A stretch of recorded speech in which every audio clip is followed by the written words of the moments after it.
সীমান্তে নজরদারির বিষয়ে আরো তথ্য জানাতে চাঁপাইনবাবগঞ্জ থেকে যোগ দিচ্ছেন তারেক রহমান এবং পঞ্চগড় থেকে যুক্ত হচ্ছেন আবু নাইম। প্রথমে যেতে চাই চাঁপাইনবাবগঞ্জে, সেখানে আছেন তারেক রহমান। তারেক, বিএসএফ এর নতুন করে পুশিনের চেষ্টা নিয়ে বিজিবি কি বলছে এবং সীমান্তে বিজিবির নজরদারি কেমন দেখছেন? জি, ধন্যবাদ আতিফা আপনাকে। গতকাল থেকে চাঁপাইনবাবগঞ্জের সীমান্তে কোনো পুশিনের ঘটনা ঘটেনি, তবে বিজিবির পক্ষ থেকে একেবারে সতর্ক অবস্থানে রয়েছে। সঙ্গে আনসার ও ভিডিপির সদস্যরা মোতায়েন রয়েছে সীমান্ত এলাকাগুলোতে। এছাড়া কিন্তু গ্রামবাসীও সীমান্ত এলাকাগুলোতে অবস্থান নিয়েছে। তারা যে কোনো ধরনের ভারতীয় সীমান্তরক্ষী বাহিনী বিএসএফ এর পুশিন রুখে দিতে প্রস্তুত রয়েছে। আপনাকে আমি যদি একটু বলতে চাই, বাংলাদেশ সরকারের পক্ষ থেকে পুশিন রোধে যে বার্তা পাঠানো হয়েছে ভারতীয় সরকারের কাছে এবং ভারতে বিএসএফ এবং বিজিবি পর্যায়ে যে বৈঠকের পর থেকে সীমান্ত এলাকায় চাঁপাইনবাবগঞ্জ বলতে পারি যে মোটামুটি পুশিন বন্ধ রয়েছে, তবে থমথমে অবস্থা এখনো বিরাজ করছে। আমরা বিভিন্ন মাধ্যমে যে খবরগুলো পাচ্ছি, সীমান্ত এলাকাগুলোতে বাংলাদেশে পুশিনের জন্য যেসব ভারতীয় নাগরিকদেরকে জড়ো করা হয়েছিল তারা এখনো সেসব স্থানগুলোতে তারা রয়েছে, তাদেরকে সরিয়ে নেওয়া হয়নি, আশপাশই রয়েছে। তবে আমাদেরকে বিজিবির পক্ষ থেকে জানানো হয়েছে ভারতীয় সীমান্তরক্ষী বাহিনী বিএসএফ এর যে কোনো তারা পুশিন রুখে দিতে তারা সক্ষম হবে এবং তারা প্রস্তুত রয়েছে। আপনাকে আমি যদি একটু নতুন তথ্য যোগ করতে চাই, সেটি হচ্ছে কি চাঁপাইনবাবগঞ্জের সদর উপজেলা এবং শিবগঞ্জ উপজেলার বেশ কিছু এলাকাতে দালাল রয়েছে যারা মানব পাচার চক্রের সঙ্গে জড়িত। বেশ কয়েকটি দালাল সক্রিয়। সে দালালগুলোকে চিহ্নিত করে দ্রুত আইনের আওতায় আনার দাবি জানিয়েছেন স্থানীয় বাসিন্দারা। এক্ষেত্রে গোয়েন্দা সংস্থাগুলো কাজ করছে, তাদের শনাক্ত করছে এবং কোনো ধরনের সীমান্তে যেন ইনসিডেন্ট না ঘটে সেটি তারা দেখভাল করছে।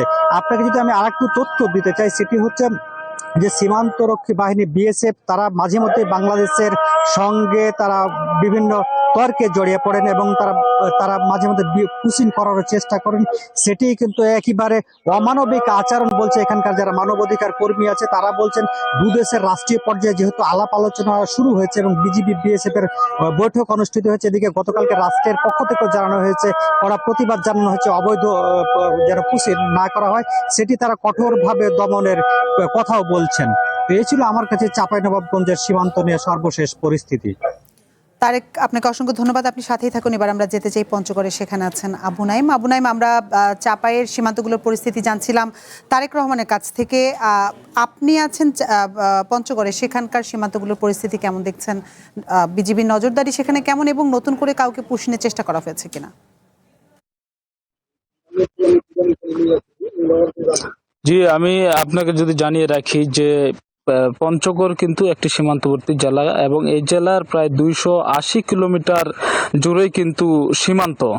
তবে আশার বাণী হলে এখন পর্যন্ত এই জেলার কোনো সীমান্ত দিয়েই বিএসএফ কোনো পুশিনকাণ্ড ঘটিয়ে সফল হতে পারেনি।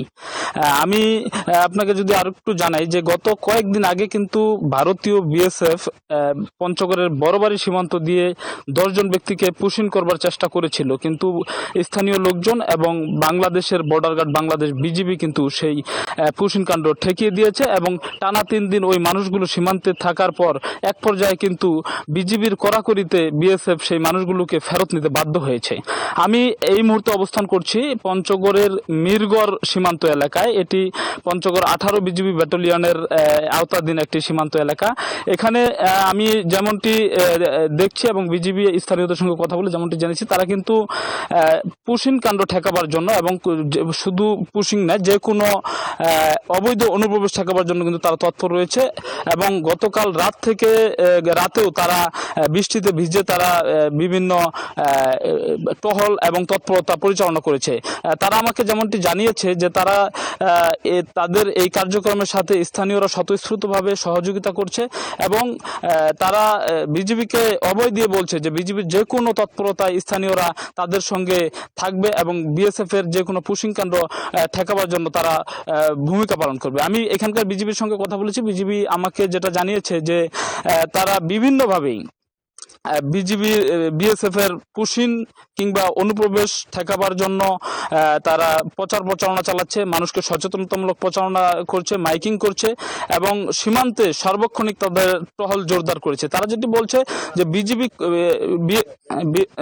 এই ছিল পঞ্চগড়ের মিরগড় সীমান্ত থেকে।